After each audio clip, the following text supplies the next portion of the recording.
Hello students, welcome to Exams Assist. Today we are going to read the story of We're Not Afraid to Die, If We Can All Be Together by Gordon Cook and Alan Eastwich. This is a story from CBSE's Class 11 Hornbill book. So please subscribe to our channel and click the notification bell button and let's get started.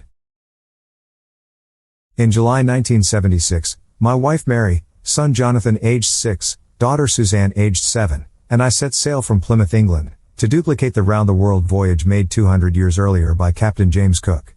For the longest time, Mary and I, a 37-year-old businessman, had dreamt of sailing in the wake of the famous explorer, and for the past 16 years, we had spent all our leisure time honing our seafaring skills in British waters.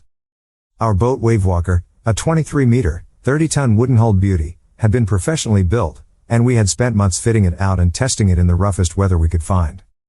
The first leg of our planned 3-year, 105,000-kilometer journey passed pleasantly as we sailed down the west coast of Africa to Cape Town. There, before heading east, we took on 2 crewmen, American Larry Vigil and Swiss Herb Seigler, to help us tackle one of the world's roughest seas, the southern Indian Ocean. On our second day out of Cape Town, we began to encounter strong gales. For the next few weeks, they blew continuously. Gales did not worry me, but the size of the waves was alarming, up to 15 meters, as high as our mainmast. December 25th found us 3,500 kilometers east of Cape Town. Despite atrocious weather, we had a wonderful holiday complete with a Christmas tree. New Year's Day saw no improvement in the weather, but we reasoned that it had to change soon. And it did change, for the worse. At dawn on January 2nd, the waves were gigantic. We were sailing with only a small storm jib and were still making 8 knots. As the ship rose to the top of each wave we could see endless enormous seas rolling towards us, and the screaming of the wind and spray was painful to the ears. To slow the boat down, we dropped the storm jib and lashed a heavy mooring rope in a loop across the stern. Then we double-lashed everything, went through our life raft drill, attached lifelines, donned oilskins and life jackets and waited. The first indication of impending disaster came at about 6 p.m., with an ominous silence. The wind dropped, and the sky immediately grew dark. Then came a growing roar, and an enormous cloud towered aft of the ship. With horror, I realized that it was not a cloud, but a wave like no other I had ever seen. It appeared perfectly vertical and almost twice the height of the other waves, with a frightful breaking crest. The roar increased to a thunder as the stern moved up the face of the wave, and for a moment I thought we might ride over it. But then a tremendous explosion shook the deck. A torrent of green and white water broke over the ship, my head smashed into the wheel and I was aware of flying overboard and sinking below the waves. I accepted my approaching death, and as I was losing consciousness, I felt quite peaceful. Unexpectedly, my head popped out of the water. A few meters away, Wavewalker was near capsizing, her masts almost horizontal. Then a wave hurled her upright, my lifeline jerked taut, I grabbed the guard rails and sailed through the air into Wavewalker's main boom. Subsequent waves tossed me around the deck like a rag doll. My left ribs cracked, my mouth filled with blood and broken teeth. Somehow, I found the wheel, lined up the stern for the next wave and hung on. Water, everywhere. I could feel that the ship had water below, but I dared not abandon the wheel to investigate. Suddenly, the front hatch was thrown open and Mary appeared. "We're sinking," she screamed. "The decks are smashed, we're full of water." "Take the wheel," I shouted as I scrambled for the hatch. Larry and Herb were pumping like madmen. Broken timbers hung at crazy angles, the whole starboard side bulged inwards, clothes, crockery, charts, tins, and toys sloshed about in deep water. I half swam, half crawled into the children's cabin. "Are you all right?" I asked. "Yes," they answered from an upper bunk. "But my head hurts a bit," said Sue, pointing to a big bump above her eyes. I had no time to worry about bumped heads. After finding a hammer, screws, and canvas, I struggled back on deck.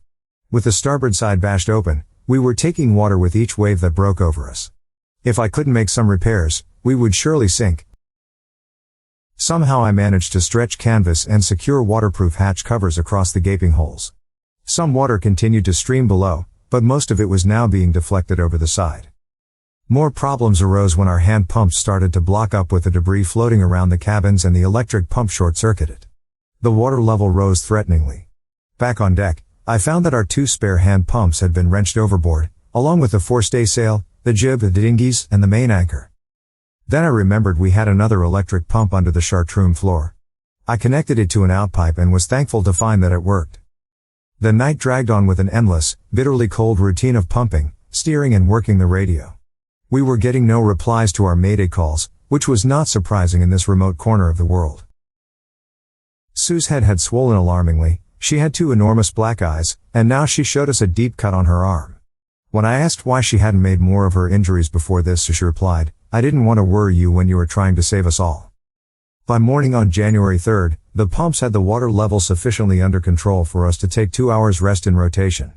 But we still had a tremendous leak somewhere below the waterline and, on checking, I found that nearly all the boat's main rib frames were smashed down to the keel. In fact, there was nothing holding up a whole section of the starboard hull except a few cupboard partitions. We had survived for 15 hours since the wave hit, but Wavewalker wouldn't hold together long enough for us to reach Australia. I checked our charts and calculated that there were 2 small islands a few hundred kilometers to the east. One of them, Ile Amsterdam, was a French scientific base. Our only hope was to reach these pinpricks in the vast ocean. But unless the wind and seas abated so we could hoist sail, our chances would be slim indeed. The great wave had put our auxiliary engine out of action. On January 4th, after 36 hours of continuous pumping, we reached the last few centimeters of water. Now, we had only to keep pace with the water still coming in. We could not set any sail on the mainmast.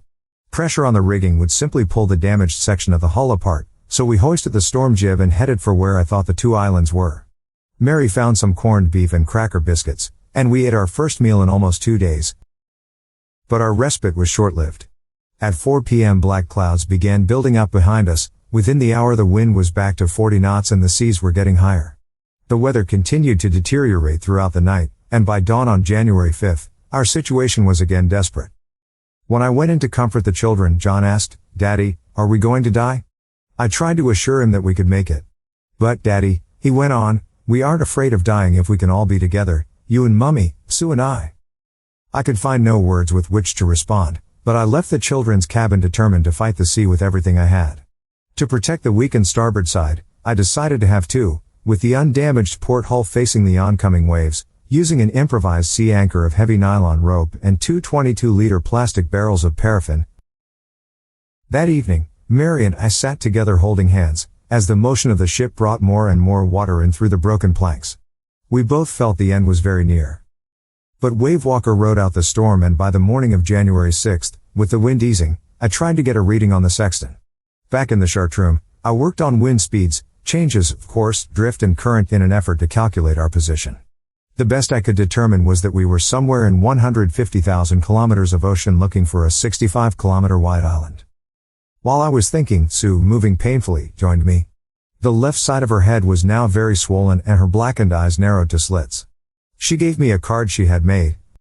On the front she had drawn caricatures of Mary and me with the words, "Here are some funny people. Did they make you laugh?" I laughed a lot as well. Inside was a message, "Oh, how I love you both." So this card is to say thank you and let's hope for the best. Somehow we had to make it. I checked and rechecked my calculations. We had lost our main compass and I was using a spare which had not been corrected for magnetic variation. I made an allowance for this and another estimate of the influence of the westerly currents which flow through this part of the Indian Ocean.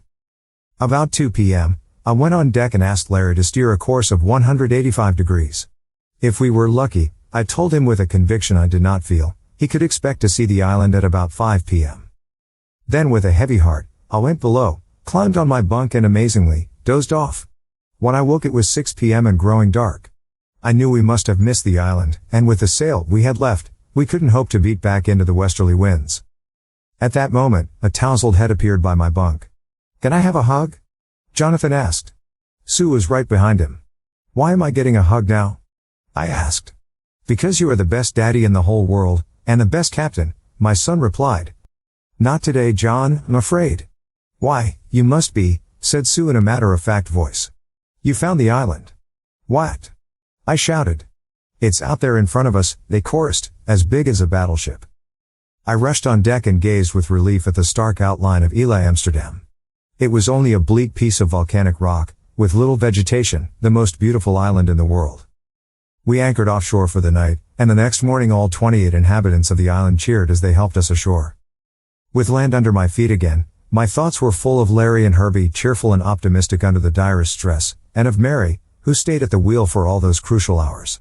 Most of all, I thought of a 7-year-old girl, who did not want us to worry about a head injury, which subsequently took 6 minor operations to remove a recurring blood clot between skin and skull, and of a 6-year-old boy who was not afraid to die. I hope you liked the audio story for We're Not Afraid to Die, If We Can All Be Together by Gordon Cook and Alan East. It took a lot of time to make this audio story, and I hope it helped you with your exams. We will continue to push out more audio stories from different classes of CBSE and ICS and others. Please subscribe to our channel for more. Peace out and happy studies.